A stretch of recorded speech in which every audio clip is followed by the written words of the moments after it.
Join hand in hand, brave Americans all, and rouse your bold hearts at fair liberty's call. No tyrannous act shall suppress your just claim, or stain with dishonor America's name. In freedom we're born, and in freedom... You just quiet right down. I read it. School. That's true. Well, you know who I am. I'm Ann Hunt. I'm the president of the Historical Society. Oh, I already went. We'd like to start by acknowledging that we're on the land of the traditional unceded territory of the Wolastoqey peoples, and treaties of peace and friendship were signed between them and the British Crown back in the 1700s. And I'm going to take just a minute today, because it's our first talk in the series, to just say a little bit about the Historical Society. And it's a blatant recruiting talk. We are in the business of preserving all the artifacts and records and traditions that are related to this community. We're a group of volunteers. We really love what we do. We do a number of things, and I thought I might just mention some of the things. For instance, our talks that we sponsor. We also publish local histories. We have an extensive collection of genealogies, which are from families of the area. And our latest project, one of them, is to try to digitize those so they'll be more searchable online. But we get inquiries from all over the world. Yeah, people from here whose roots are here. We also do some sponsoring of a group of history students at St. Thomas University. We have a liaison with them, and they mentor them, and they in turn do some of our research work. We light the community Christmas tree. A lot of you have probably been here for that. We have our annual pie auction and book sale at the Farm Fair in the fall. We generally are a busy group that welcomes people to join. We meet every first Tuesday of the month, and at 7 right here. And we're all hardworking volunteers. In this time of budget cuts to small museums, we have to work even harder to keep and to maintain. We do get some help, and I'd like to say thanks specifically to Central York, because they pay for the heat and lights for us here. But maintenance on places like this, the insurance and all of those other things. So our fundraisers are really important. And although today is free, certainly there is a donation jar. If you feel you'd like to contribute, we'd really appreciate that. Our latest project is one that I hope I can interest people in. I was speaking to Debbie just before we started. We're recreating the post office that used to be in the corner of the McKean store. And we have gotten a grant from the province to do that work, and Dan Nicholson is heading that up.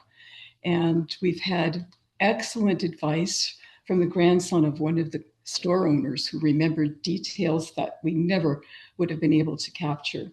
So this is a neat project which has just started, but we are actually hoping that in July we'll be able to open the exhibit to the public.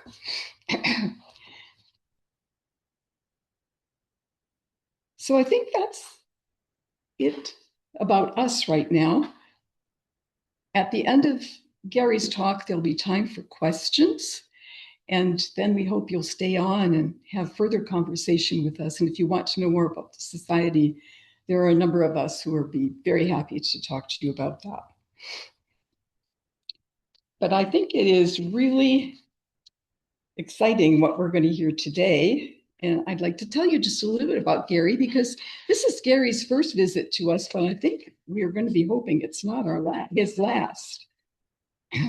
So Gary joined the York Sunbury Historical Society in 1998 and has spent most of his time on the board of directors until retiring in 2024.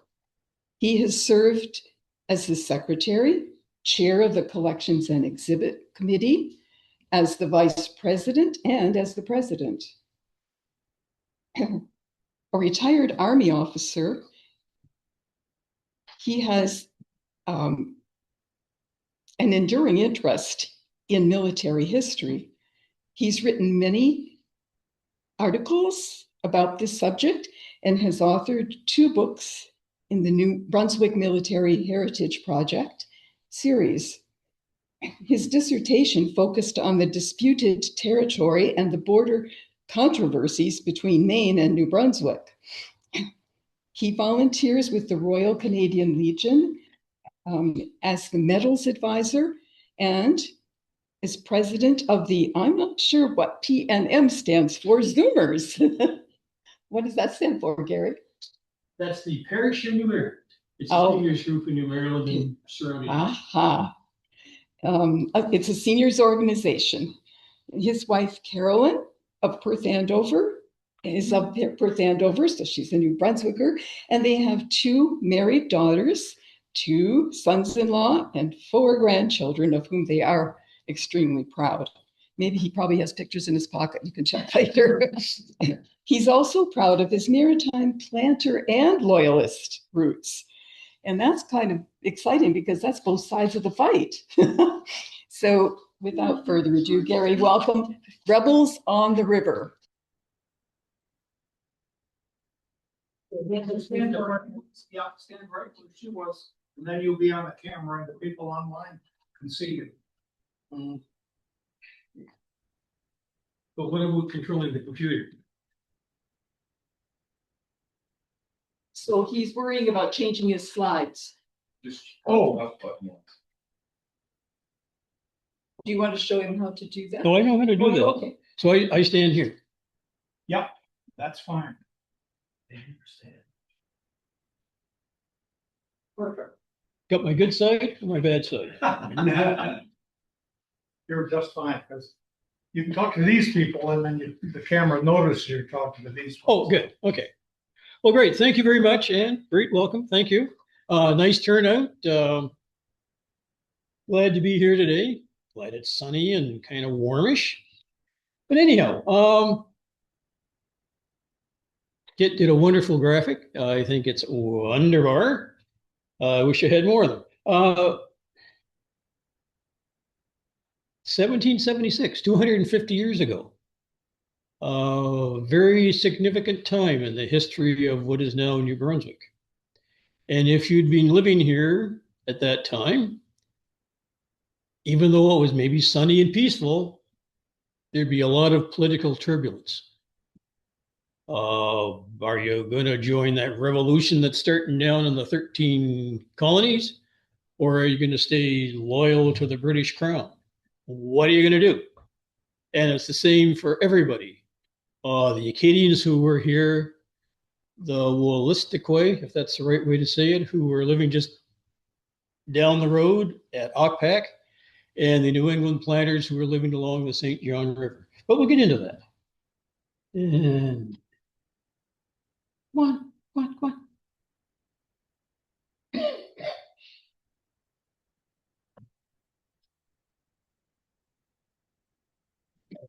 Should be able to hit the space bar there again. Okay, safe now. Once you click back on, it's gonna slide. There we go. Rebels on the River. Nice, catchy little thing, isn't it? As I mentioned, this is the semi-quincentennial down in the United States. 250 years since the start of the American Revolution. And it's also a seminal event for those of us in New Brunswick, because you will see we came about that close to being part of the United States. So we'll talk about Western Nova Scotia, and that's what I'm going to talk about. And you know the area, Let's see, there's no pointer here, is there? No. We start with Machias, Maine, down in Maine, come up the coast to Passamaquoddy, St. John, then known as Portland Point, come upriver to the Planters, go up the coast to Fort Cumberland, where Sackville is, go down the bay up Minas Basin to Fort Edward at Windsor, and then across over to Halifax, and that's the area we're going to be generally discussing. So following the expulsion of the Acadians, there's a lot of really good land left vacant. And a lot of New Englanders had served here during the 7 Years' War. And they were aware of the good land that was now vacant. And of course, the British were very keen to have the land resettled. So they made attractive offers for land to the New Englanders. And of course, New England having been built up by that time, there wasn't a lot of good land available that wasn't already occupied. So a number of them came over here. They came to the St. John River Valley. They came to the Wolfville, Kentville area and other parts of Nova Scotia, up around, Sackville too. So a lot of New England planters along our river. There was the township of Conway down by the end of the St. John River, and various grants of land up and down. Some of them were actually turned into land. Others were just kind of grants on the map, and they were eventually, I think the term is cheated, returned to the crown because they weren't settled. But that's the way the area was surveyed circa 1765. So as I said, we had the early areas of settlement. We had Portland Point, which is St. John. And are you familiar with the Green Mound down there? An ancient indigenous settlement where Fort Latour was. There, the firm of Simons, Hazen, and White had their trading post there. And not only did they have a trading post to trade with the indigenous people and the settlers, they also had a fishing industry. And they burnt lime because they needed it for cement and whatever you do with burnt lime. And they had about 30 or 40 people working for them down there. Come upriver, they're settled, various farmsteads along the river, but the center, I guess, would be Majorville, which is just downriver from here. And it was first settled about 1763 as a farming community. And above them at Ockpack, you had the Wolastoqiyik. I cannot get my tongue around that. Living at Ockpack, the island and the river. And above them, I guess in the general area of what we know as French Village today, were the Acadians. And these are Acadians who had managed not to be removed from the area and had coalesced into a settlement. And that's where they are. You got St. John at the bottom, Majorville, Ockpack, and then the Acadian settlement above that. So we've christened the ground. We know where everybody is. So as I mentioned, at this point in time, there were competing loyalties. The revolution was cranking up. Which way are you going to go? And the Wolastoqiyik had that problem. They were divided into two camps. You had Grand Chief Pierre Toma, who was generally pro-British, although he kind of flopped the other way from time to time, depending on who offered perhaps the best deal or most incentives. You had Chief Ambrose St. Aubin, who was consistently pro-rebel, moved down the river to where the New England planters were. And the history books would lead you to believe that they were mostly pro-patriot or pro-rebel. And there were reasons for that, because they still had family and friends back in the New England states, and they maintained their close relations there. So the troubles that they were having in the 13 colonies were reflected to some degree along the St. John River. You had the New England merchants at the mouth of the river, and they tended to be pro-British because of their economic interests. And of course, you had the Acadians, who were mostly neutral, although some of them were quite actively assisting the British.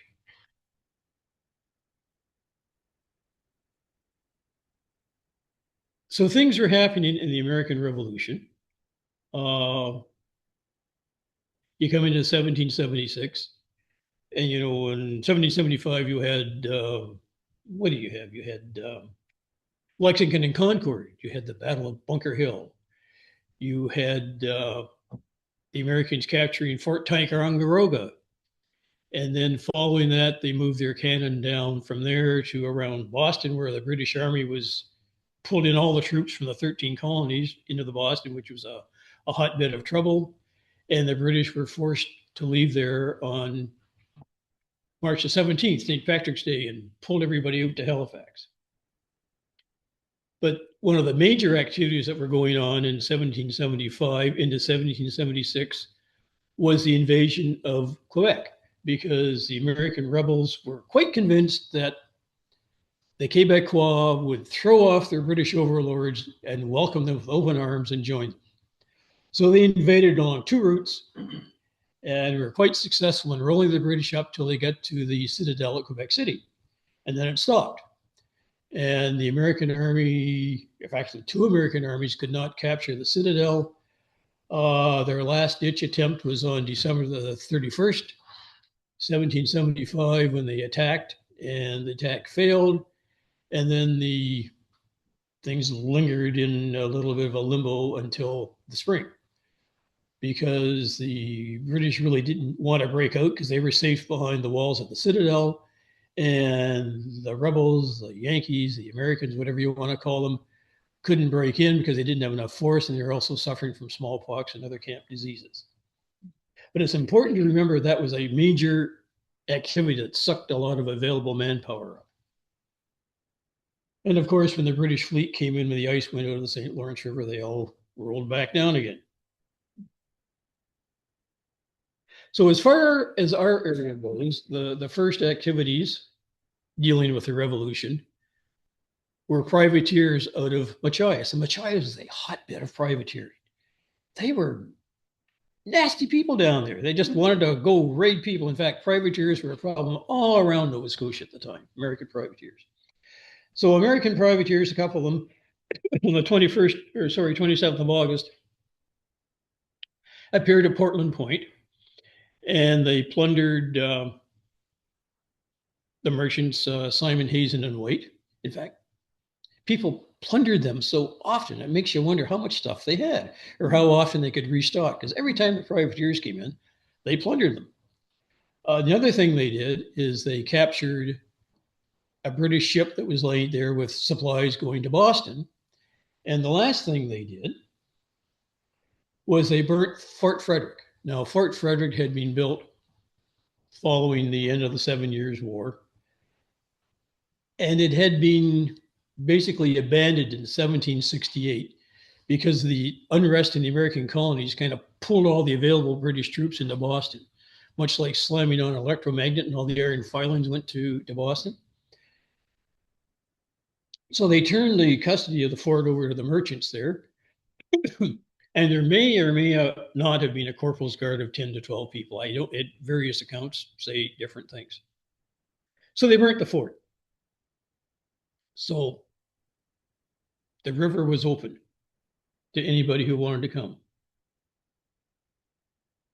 So I talked about rebellion. Well, as I said, many Nova Scotians, having close ties to the New England states, were in sympathy with the rebellion. And many of them actively petitioned Massachusetts to invade Nova Scotia and add them to the Revolution, just like the 13 colonies had invaded Quebec.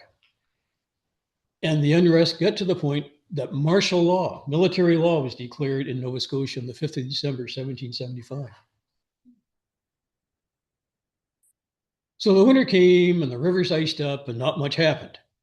Come the breakup in the spring, privateers came back to the mouth of the St. John River, sent some boats up to Majorville, and warned the settlers there that an invasion was coming, and it might be to your best interest to be on the right side. Now, as I said, unrest was already in the area, and the minister, Seth Noble, was actively promoting rebellion. And as a result of the privateer visits, I guess that stirred them to have a meeting on the 14th of May. And they formed a committee of about 12 people.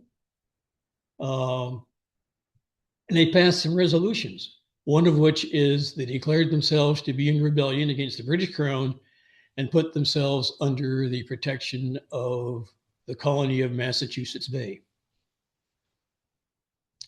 Now, according to the common history, at some point there was a vote, or the heads of families in the area had a chance to sign on to this declaration. And apparently 120 of the heads of household declared for the rebellion, and only about 12 or 13 didn't. And we'll talk about that a bit later. So there's the areas of rebel sympathy. You had Majorville up in our area. You had Sackville over by Fort Cumberland. And in fact, the people in Sackville also had their own committee, although they didn't rebel. And you had areas more into Cumberland County, down around Truro, and of course down the Annapolis, not the Annapolis Valley, but down around Wolfville, Kentville. In fact, the unrest down there got to the point that the British out of Halifax sent a company of the King's Orange Rangers out there to garrison the area, just to kind of remind people, you know, the British are here and here's who you should be loyal to. Let's go back to Majorville. Okay, traditionally when people talk about the 13 colonies and the number 25% loyal, 25% rebel, and 50% want to be left alone. With a 250th anniversary coming up, that has generated more conversation. And the last thing I saw, they estimated rebels about 40%, loyalists about 20%, and those that wanted to be left alone, 40%. So we go to Majorville, where the vote was 120 to 12 or 13. In 1783, Brigade Major Guilford Studholme did a survey of all the people living along the St. John River. And he came up with 110 names on his list. And out of that, 29 or 26% were marked as being loyal. 33 or 30% were marked as being rebel. And the rest of them weren't designated either way. So it really wasn't a landslide for the rebellion. It wasn't 120 to 10 or 12. It was about 30% to 26%, but enough to sway them at the moment. And that'll help explain what happened the next year in 1777. Which leads us to our first invasion by Colonel Jonathan Eddy. Eddy had been a provincial officer during the 7 Years' War. He'd participated in the capture of Fort Beauséjour, now named Fort Cumberland. And he and a lot of his neighbors had taken up land. In this case, he took up land around Olac, you know, where the Irving Big Stop is. But he was quite pro-rebellion, along with his neighbor, John Allen, to the point that both of them had been elected as MLAs in Halifax, and neither of them had taken their seats. And in fact, they eventually wound up with a bounty on their head, and they fled down to the Massachusetts. So Eddy went to George Washington, the Continental Congress, and got them to support his dream of invading Nova Scotia and capturing it.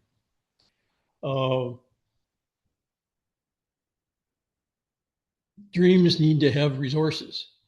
And because of what I mentioned about the botched invasion of Quebec, resources were rather scarce. They were just trying to recover from one disastrous campaign, and they didn't have a whole lot to offer to Eddy. But nonetheless, on the 14th of October, 1776, he left Machias, came down the coast in a sloop, some whaleboats, and eventually picked up some canoes. Came up to Majorville about the 21st of October, picked up more recruits, both from the planters and the Wolastoqey. went back down the river along the coast to a place called Shepparton, where the British had an outpost. And on the 29th of October, they surprised the outpost, killed one soldier, wounded another, and captured the rest. And then for the next week or so, Eddie was very busy gathering local support. He went and talked to the Sackville Committee. Now, the Sackville Committee were a bit concerned. There's Eddie with plans to capture a fort, and we've all been to Fort Cumberland, haven't we? Even today, the earthen walls are quite large, and there's guns, or had been guns mounted there. You're not going to take it without some firepower to break your way in. He had no cannons. But nonetheless, they gave him some men, and he gathered other people from the area, and I'll show you that later. And having made his preparations, the next thing he did was capture Polly. Now, Polly was a resupply boat bringing winter provisions to the fort. And, because the high tides, it was laying on its side on the mud flats. He captured the ship. And the next day, a work party came down to offload the stores, and he captured them too. But the fort still didn't know that Eddie was in the area, because he'd made sure that the local loyalists weren't able to get word to the fort. But the next day, maybe the 9th, maybe the 10th, depending on the tide, he sailed the Polly out of there and just down the coast around to Fort Edward, which is down by where the Nova Scotia Visitors Bureau is. And when the ship was going out, the fort realized there was something wrong. They fired on the ship ineffectively. And then on the 10th of November, Eddie delivered an ultimatum to the garrison commander, Lieutenant Colonel, Gorham, to surrender. Gorham, of course, refused. And what evolved was a stalemate. Now, on the rebel or the patriot side, depending on what you want to call them, you had 26 from Massachusetts, picked up 27 in Majorville, 17 Wolastoqey warriors, including led by Saint-Aubin, Ambrose Saint-Aubin. And down in the Cobequid, Olac area, 4 Mi'kmaq warriors joined them. 21 Acadians from the area, brought in people from Quebec, which is farther into Nova Scotia, 88 people locally in the Cumberland area, and 9 people from Pictou, which is in the Truro area. So he had a force of about 217 people. And opposing that were the British with the Royal Fencible Americans, who at the time they lost people at Shepparton and the capture of the Polly, had about 205 people. So the garrison and the opposing force were pretty evenly matched. This meant that the rebels couldn't break in, although they tried 2 or 3 times without success, and the British couldn't break out. Not that they really wanted to, because the Royal Fencible Americans was a fairly young, inexperienced, not terribly well-trained unit. And whether they could make an effective sortie or not, who knows, and who wanted to try it. So meanwhile, Gorham 2 or 3 times unsuccessfully tried to send word to Windsor, help. And eventually the messenger got through and reinforcements came. And they came in the form of 2 companies of Royal Marines and 124 Royal Highland immigrants. The Royal Highland immigrants don't figure too prominently in what happened, because their ship strayed away from the ship HMS Vulture carrying the Marines, so they weren't really an immediate factor. But by the time the Marines arrived, there was enough force to defeat the rebels. And there's a picture of what the combatants look like. You got the Royal Fencible Americans in the typical green provincial uniforms, and the New Brunswick militia in everyday civilian clothing. And we've all seen Fort Cumberland. The visitor centers to the right-hand side of the screen.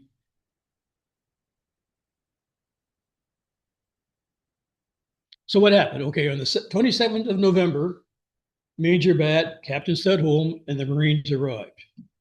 And they managed to confer with Gorham at the fort, and they decided that they would do a group sortie against the rebels. Now, the thing I don't understand is Eddie is sitting there on Camp Hill with his force. He knows the British have been reinforced. He knows he's got the British brought in a force of hard-bitten, well-disciplined, well-trained, well-experienced Marines. And if he had any common sense at all, he would have known that his people didn't stand a chance. He should have retreated, but he didn't. So early in the morning of the 29th of November, there was a group sortie by both sides. They attacked the rebel camp, and what was called the Camp Hill rout took place. And the rebels fled in panic. And the British went on, and they burned the rebel properties in the area, including Eddie's home and barn. I think there's 20 or 30 houses and barns were burnt, maybe more. And of course, all of this meant that the women and children left behind after the rebels took off, they were left out in the cold in the winter. And that was a time of suffering for them. And then it resulted as Eddie and his men retreated to Majorville. And I guess to add insult to injury, as they came back down the coast, they stopped into Portland Point and demanded supplies from the merchants. Now, they didn't steal it. They gave them a voucher, to be redeemed at some later date.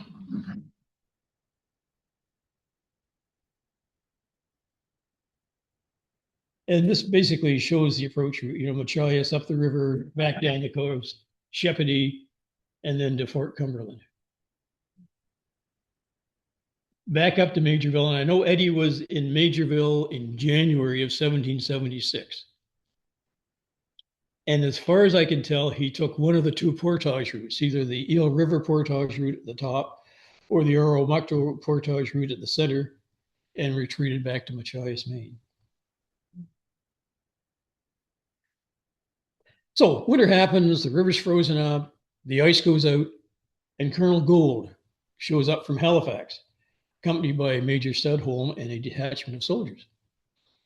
Now, Gould, however you want to pronounce it, had two objectives. One of the things that the Indigenous peoples really wanted was a truck house, which is a trading post that would sell them decent quality goods at reasonable prices. And one of Allen's promises had been that he would establish one up the St. John River. And Gould's goal was to prevent this from happening, which he did. The other thing is, he offered both the settlers and the Indigenous people a pardon. If they took the oath of allegiance to King George III, there would be no repercussions for their rebellion. And many of them took the chance to do that. In fact, I'd say most of them did. And you would think that the rebellion was effectively over, right? Well, not so much. Now, a couple of the people that I know of that didn't take that offer was Seth Noble. And he was the minister in Majorville. And I'd mentioned he was a very rabid rebel. And he's the one that kind of teamed his church leaders and church members into rebelling.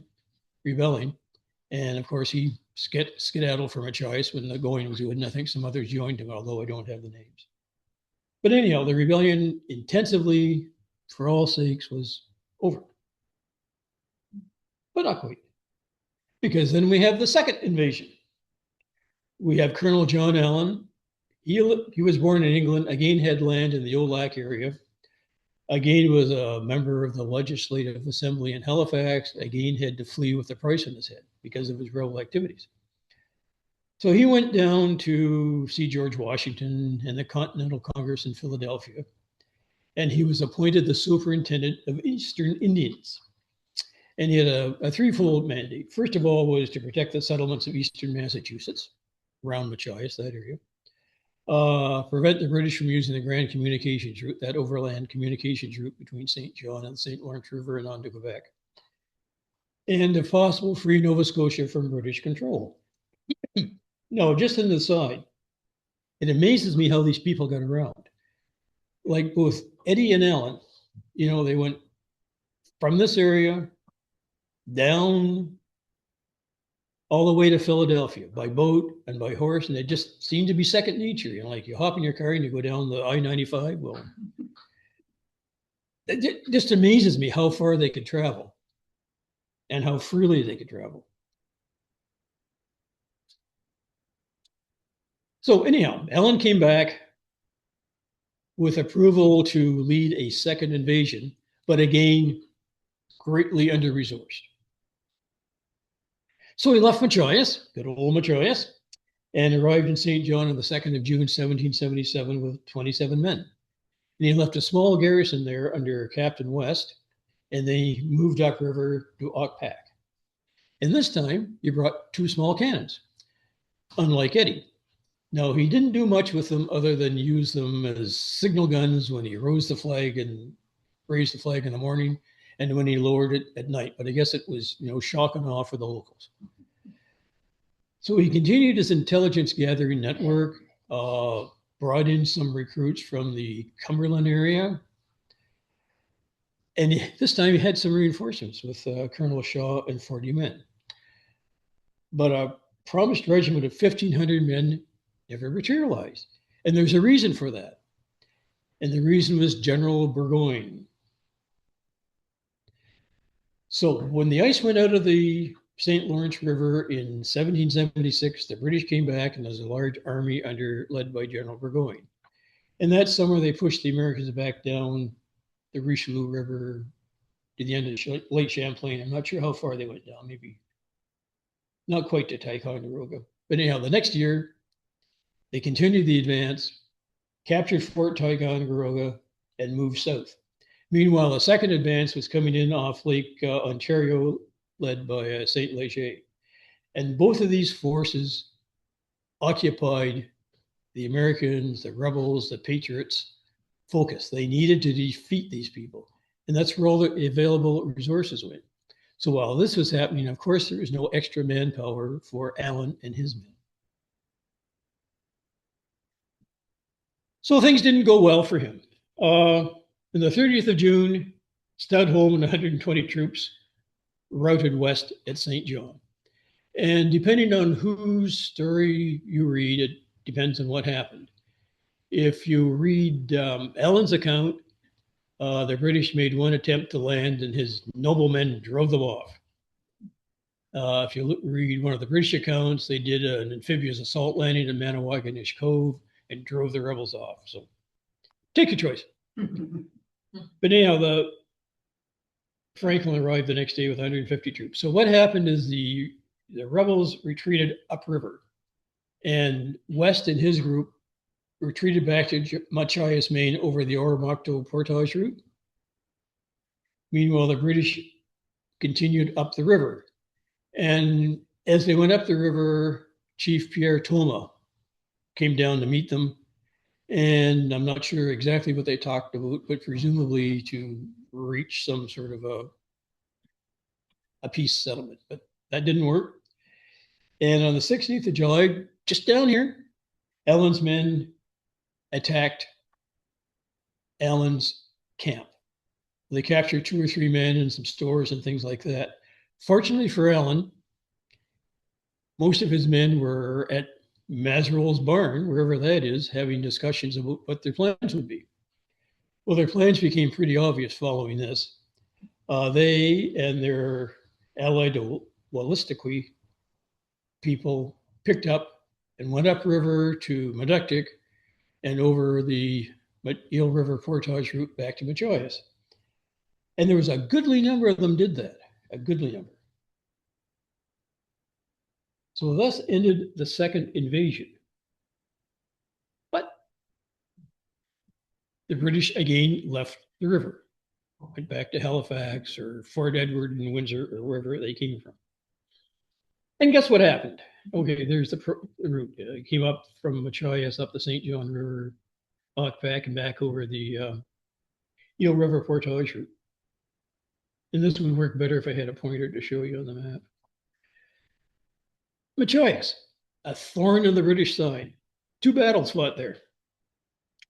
The first in June 1775, the British tried to purchase timber and they were driven off, and HMS Marguerite was captured. And this was the first naval battle of the Revolution, a victory for the rebels, and everybody was happy. In August of 1777, the British made a second attempt to capture Machias because they wanted to capture any supplies that were being built up there for a projected attack against Fort Cumberland. I suppose not realizing that Eddie had already come and gone, but yet there was talk of a third one. So, but anyhow, it didn't go well for the British. The problem was it was a purely naval expedition. The Navy commanders and the Army commanders in Halifax weren't talking to each other. So it was an all-naval force came around. The only troops on the ground were Royal Marines from the ships, and they weren't enough of them. So both sides, let's just say both sides claimed a victory.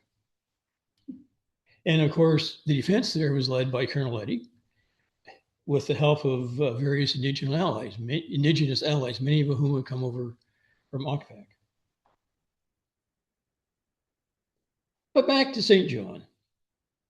Again, after the British had left in the summer of 1777, after pushing Allen away, the privateers came back.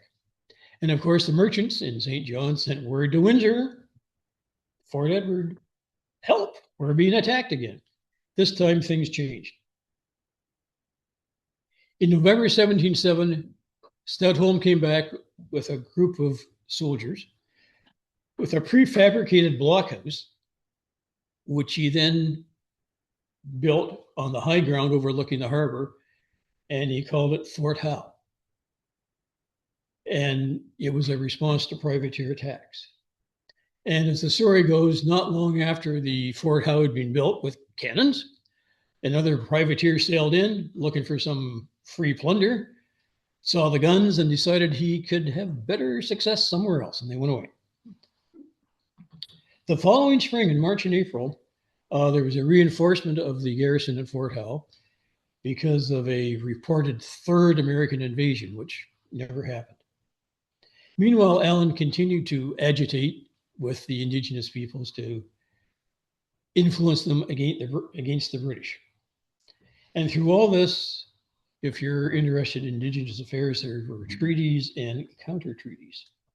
So there's Fort Howe circa 1781, and we're all familiar with what it looks like now in St. John.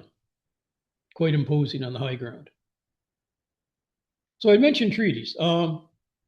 At the end of the 7 Years' War, we had the Treaty of Peace and Friendship in 1760 that basically settled hostilities between the British and the indigenous peoples in the area. The next treaty was the Treaty of Watertown on the 19th of July, 1776, not long after the Declaration of Independence on the 4th of July. And this is the first international treaty that the, I guess, patriots, they were calling themselves now, had negotiated. And this was with the indigenous people in the area. And one of the terms of the treaty was that the Wabanaki, Abenaki, Passamaquoddy, Wolastoqey, Mi'kmaq would offer up 600 warriors, 600 soldiers to join the Continental Army, or as many as were available. So that group of them joined the rebellion. Now there's another question there. Were they authorized to speak for all their people, or are they just speaking for themselves? And did they have to go back and have it ratified by the rest of the group? I don't know. It's one of those big questions in history. The next one that comes to mind is following Burgoyne's defeat, France joined the American Revolution in February of 1778.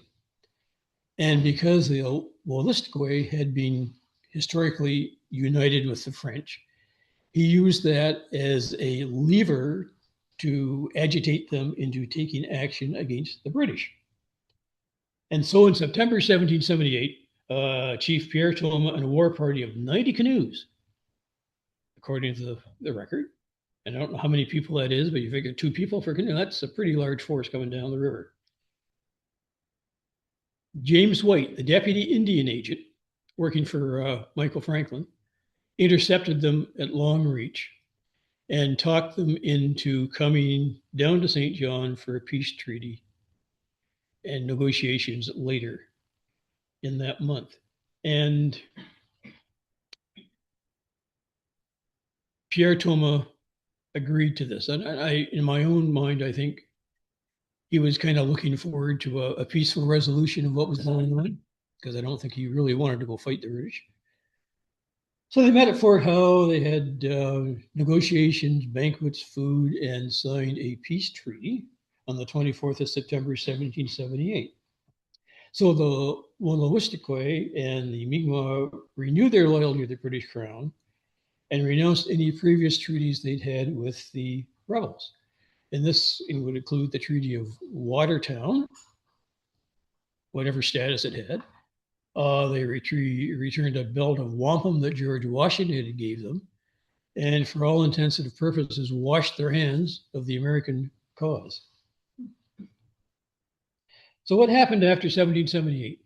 Well, Allen continued to incite unrest among the indigenous peoples, but with limited success. The British opened the Grand Communications route for communications up to the St. Lawrence River, and Acadians living in upstream around French Village proved to be very competent couriers on that route. In 1780, Fort Hughes was built in Oromocto, and there's a few reasons for that, one of which was logging and the more important masting operations were taking place, and that was to prevent any interference with them from the settlers or the indigenous people. It also reminded the settlers of where their loyalties were if there was any question starting to slip in. And it was also a staging post along the Grand Communications route. And there is a reconstruction of Fort Hughes. I'm sure you've all seen it. And the Grand Communications route I mentioned from St. John up the St. John River, Madawaska River, or the highland of the St. Lawrence and into Quebec City. Very important because that gave you communications 12 months of the year, because for at least 6 months of the year, you couldn't get up and down the St. Lawrence River because of ice. So if you wanted to get word from Halifax to Quebec City, you had to go overland. So in summary, Western Nova Scotia rebelled. There were 2 invasions, and the goal was to add Nova Scotia to the Patriot cause, and it didn't work because it was under-resourced for many reasons, some of which were the fact the main effort was elsewhere, such as defeating Burgoyne. Sunbury County, which is what present-day New Brunswick was retained for the Crown. I talked a bit about the various factors influencing the inhabitants, were you going to be loyal, rebel, or just want to be left alone? And yes, we did not become New Massachusetts. We did not become the 14th state of the Union. We could have. It was a near-run thing when Eddie attacked Fort Cumberland. Had he had, another 100 people, not that many, he might have done it. And anything in present-day New Brunswick from Molac westward would have been part of the United States. And Allen coming in a year later, had he had the forces, might have at least held the line along the river. So it was, in some ways, a close-run thing. It just wasn't, something that wasn't going to go against the British. So reading suggestions, of course, I recommend very highly The Road to Canada. 2 good histories. The River St. John, it was written, it's an old one, it's probably written, 1900 or so, maybe earlier, sooner. Very good history. No footnotes, but any research I've done on facts that Raymond has in there, I've verified. I haven't found anything significant that he put in there that isn't verifiable. The Siege of Fort Cumberland by Ernest Clark. That thick. Lots of footnotes. Excellent book on the Eddie invasion. If you like the American view, you've got Maine Rubicon and Revolution down east. And I think Maine Rubicon has extracts from Eddie's Journal. I know one of the two hasn't. It's probably Maine Rubicon. Very interesting reading. If you fancy goes towards fiction, of course, His Majesty's Yankees by Thomas Riddell. Very good story. Brings out the conflict in New England families living in Nova Scotia. Which way do you go?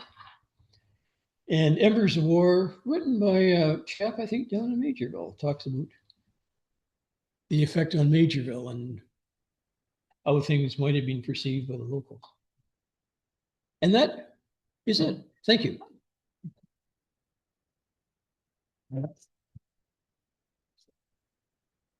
And I'm open for any questions. Well, you, sir, you had your You mentioned something about masking operation. What is that? sailing ships, Sailing ships. masts, Oh, and the white pine grew tall, good wood. And masts for sailing ships was a big business in New Brunswick. They cut them very carefully, float them down the river, put them on mast ships, which were specially designed, you know, so you load the mast in through the stern and goes all the way to the bow. Big business, very important. I understand those early pines were could be up to 4 feet diameter or long. That I don't know, but they were big and there was a lot of them. There were. Somebody else had one of them? There. Yeah, I was having fun thinking if I had been living there, homesteading, pioneering, Mhm. which side would I have voted for? Who would I have joined? And I found myself thinking, in a way that was mirrors reasonably current events, like, well, there's this ocean, and then there's this big continent here, and we're probably going to do a lot more business north and south than across this ocean. But then I found myself asking, what did Matt show? Like, did we know what kind of a continent? What did we know about the continent that we were on? Did we think that this was just a small little outpost, or did we realize how huge this continent was, and that maybe it would make sense to develop this new continent economically and with treaties back and forth instead of across the ocean? Well, people knew about it. The French, La Vérendrye, explored way out into the prairies. La Salle down the Mississippi. You know, people had an understanding to some degree of just how big it was. Now, whether they made it all the way to the Pacific coast or not, well, certainly the Spanish in the South were in California. You know, so, and the word gets around. Yes, there's a lot of land out there. Yeah, great. Anybody else? I wondered if Davis and the people on the Miramichi had any impact here on the St. John at that time. Because you don't seem to hear nothing about it. No, it hasn't come up. Really hasn't come up in this time frame. You know, certainly one of the Davidsons was a major master conducting mast operations along the St. John River. But no, they don't really pop up. Or maybe their story has yet to be told. You said Akpo was around here somewhere? Where Okay, just down the river. By the end of the Cross Point Road, down that area? I'm not familiar with that, but it's the island on the river. I call it Okpak because that's the historical word.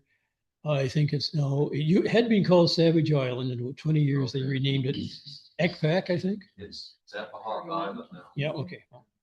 Real close. We're talking right here, usually here, we're talking basically here. Yeah, Here, mhm. 10 miles. Yeah. And it was a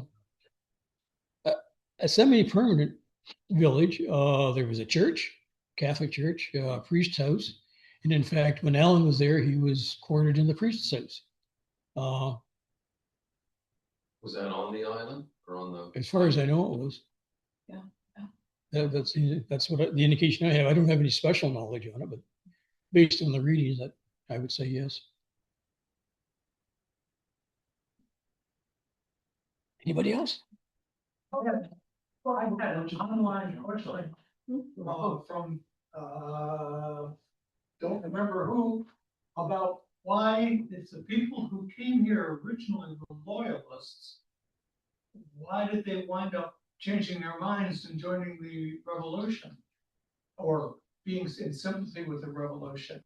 And Carol says they were planters or pre-loyalists. Yes, Yeah. New England planters, yeah. The rebellion hadn't started.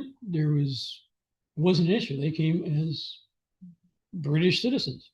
It wasn't until sometime after the end of the 7 Years' War that the unrest came about, and I'm no expert on the origins of the American Revolution, but the thing that stands to mind is the British maintained a sizable garrison in the 13 colonies following the end of the war, and they expected the colonists to pay for the garrison. You had, no taxation without representation. Things went on from there.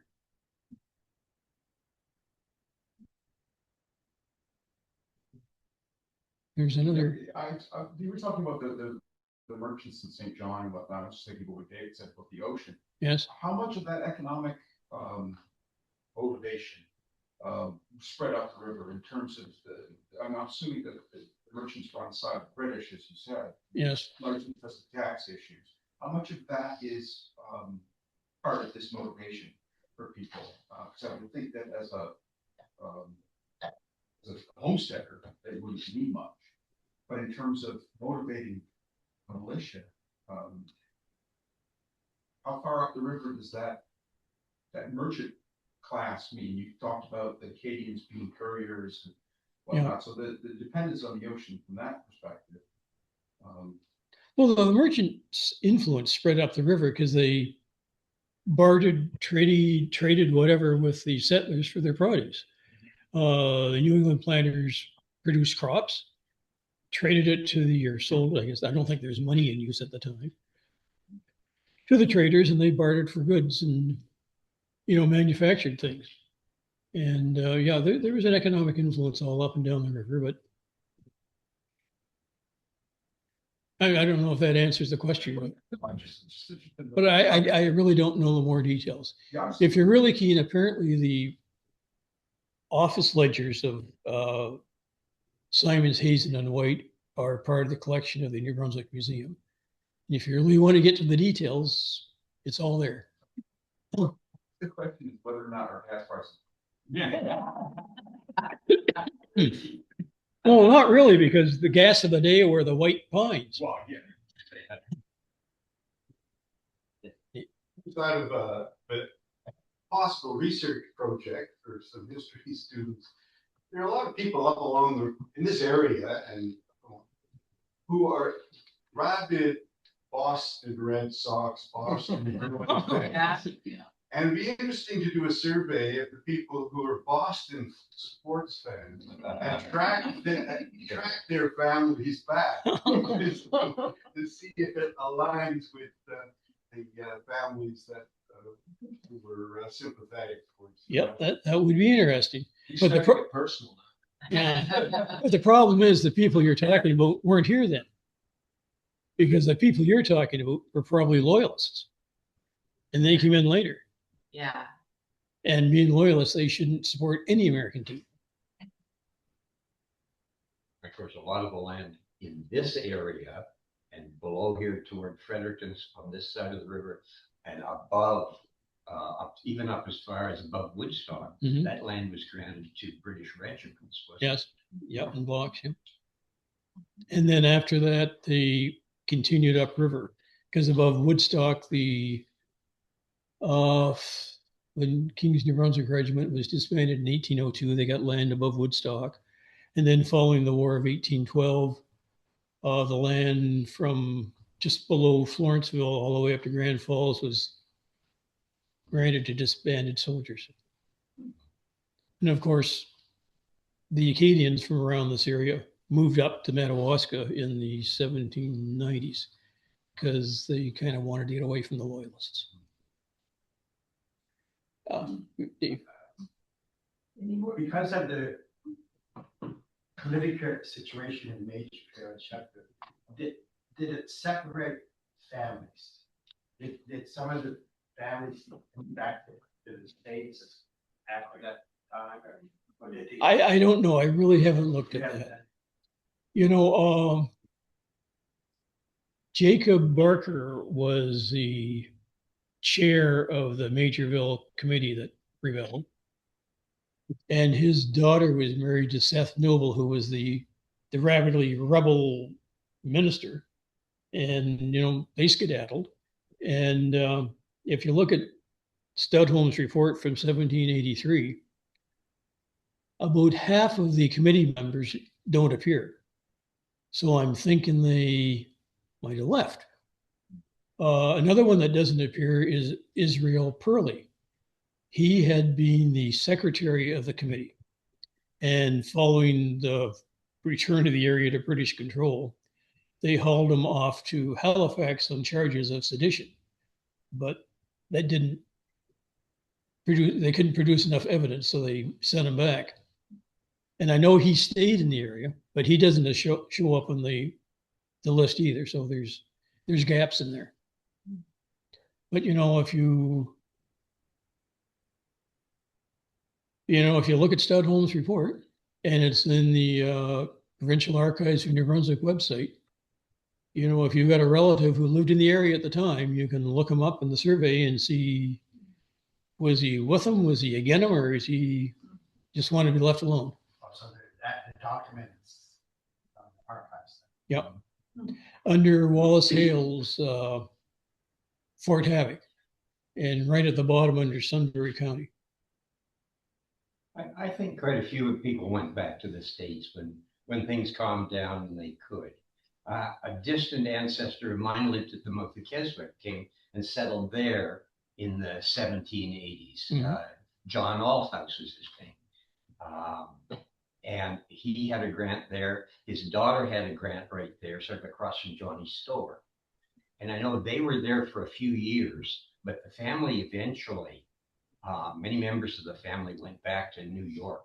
Yeah. I mean, they must have had property in New York before the war, and they had a chance to go back and they took it. Going back was difficult because one of the things we'll call them patriots at the time, did was they attended loyalist property, basically confiscated it. So they really probably didn't have property to go back to, but they may have had relatives that would take them in and help them rebuild. Because when the revolution ended, not all loyalists left. A number stayed behind for whatever reasons. And like you say, some who left came back. And I guess it all depended on their personal circumstances. My ancestor, Oliver Arnold, and his cousin Benedict Arnold came into St. John. And Oliver Arnold went up to Sussex Vale, up the Kennebecasis to Sussex Vale, and established an Anglican church there. And there's a lot of history. Yeah, good old Benedict Arnold. Traitor to some, hero to others. Being British, he's a hero. If they had gotten more support, then it was an almost thing. They might have pulled it off. But we weren't considered, or this area wasn't considered. Well, in the military, you not talk a top about priority. no. In the military, you talk about key ground. This is ground you have to have, and key ground for the American patriots was the 13 colonies. Like they had British armies roving all through the colonies, and they had patriot armies trying to beat them off. And that's where their focus was. They tried the Quebec expedition. That didn't work. Had serious losses there. And I just don't think the appetite was there for another adventure in Nova Scotia. And I just get the sense from watching the slides, I get the sense that basically the planters, the people here, except for the ones who were really intent in stirring it up, basically just want it to be left alone. Most of them just want it to carry on and their lives and not be bothered. And the same down in the 13 colonies. But the problem is there comes a point in time where you just can't be neutral anymore. Yeah. Because the agitators, the rebels won't let you. You're either with us or against us. And if you're not with us, you're against us, and things are going to happen. The British Army broke out of New York and went down towards Baltimore. And as they went by, all the latent loyalists rose up in support. And then on Christmas Eve, whatever year that was, Washington crossed the Delaware and rolled them all back down again. And the latent loyalists that put their heads up over the firing line suffered because their true loyalties came out and their neighbors weren't happy. So you got to be very careful what you do and what you say in situations like that. Yeah. Are there any more online questions, Russ? How about no more online questions? Oh, good. Russ, I have a question. Oh, there's someone having a question. Chuck McCain. Chuck has a question. Yes, other than the, can you hear me okay? Yeah, I can. Other than the Studholme report, which, listed some family names and their sentiments, are there other documents that listed family names, or perhaps people that participated with Alan and Eddie, or is there you had the list of people that voted one way or the other? Are there family names in other reports or documents that shed light on the sentiments of various families, or was it only the Studholme report? Okay, the Studholme report is the most comprehensive. I've never seen any record of the 120 to 12 or 13 vote who signed that. I've never seen that. If you look at the annex in Ernest Clark's book, The Siege of Fort Cumberland, he has a detailed list of each of the components on both the rebel and the patriot side who were involved in the military activities around Fort Cumberland. And if you're looking for a family name from the St. John River area, you might find them there. Okay, thank you. You're welcome. And how'd you pop up? He's a member who's listening to you today from Minnesota. Yeah, I'm just kind of surprised how it popped up there. Anyhow, you said you had some other comments earlier. If you pass them on, we'll see what I can do. No, that's what we had. In fact, I hadn't heard Chuck, so. Yeah. Oh, okay. Good. Okay, well, folks, that's it. Thank you. Thank you very much. Uncle Doug, I'll let you start this if you won't get it too awful fast. Soldier's Joy. How about half-fast? Huh? Well, half-fast will do.